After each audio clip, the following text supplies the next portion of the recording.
the tithe they brought in benefited other people. And they got to a point where they did what some of us do. They held their offering.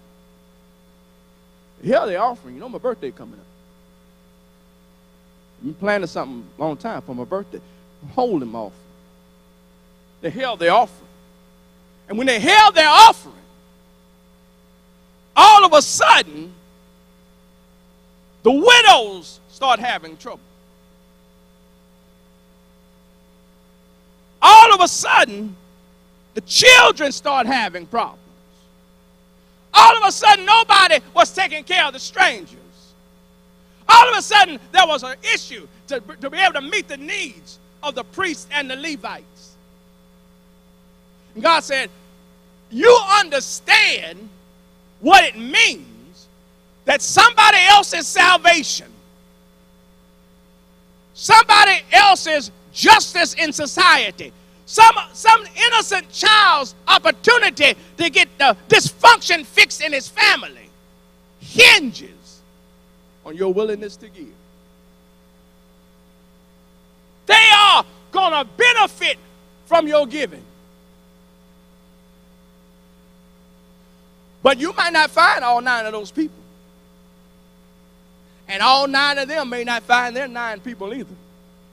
But when you give to my house, see, won't I open up the window of heaven and pour you out blessing, not blessings. Blessings means one here and one there and one here and one there. No, he didn't say he was going to pour out blessings. He said, I'm going to pour out blessing.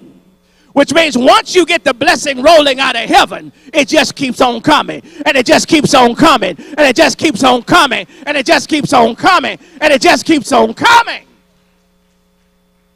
Because God says, when you learn how to bless others, he blesses you. I got to close because I've been up too long. But let me help you out.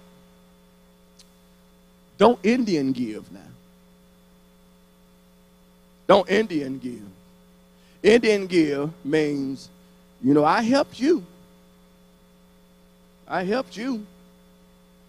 Then I needed help. You ain't helped me. Now next time you need help, I ain't going to help you either. Because you making it between you and them. Here's what the Bible says. The Bible says in Luke chapter 6, verse 35, love your enemies. Listen to how good God says he wants you to treat your enemies. And if he wants you to treat your enemies this good, he at least wants you to treat your family members and your friends at least this good or better. He says, love your enemies. If they ask for you to lend to them, lend it to them and expect nothing in return. Which means don't give it to me so that somewhere down the line later in the future I can give it back to you. If you had to give it to me in the first place, it ought to look to you like I ain't doing that good. But he says, here's what you do.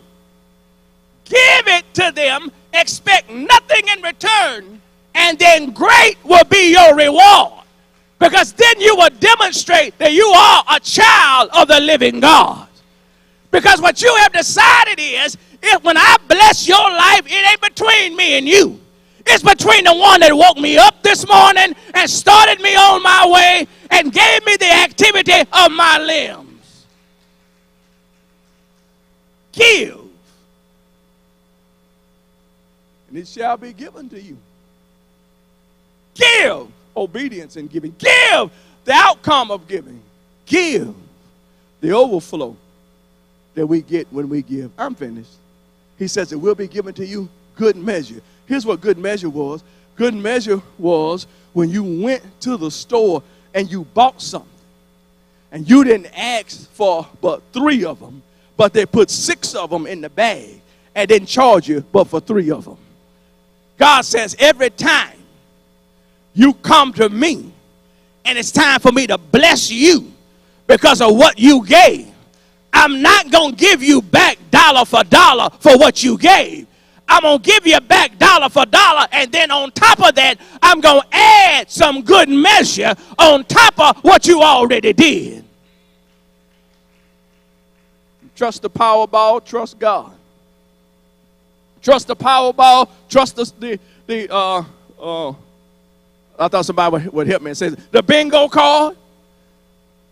I baited you in and you didn't fall for it. You trust the casino, you trust the slot machine, trust God.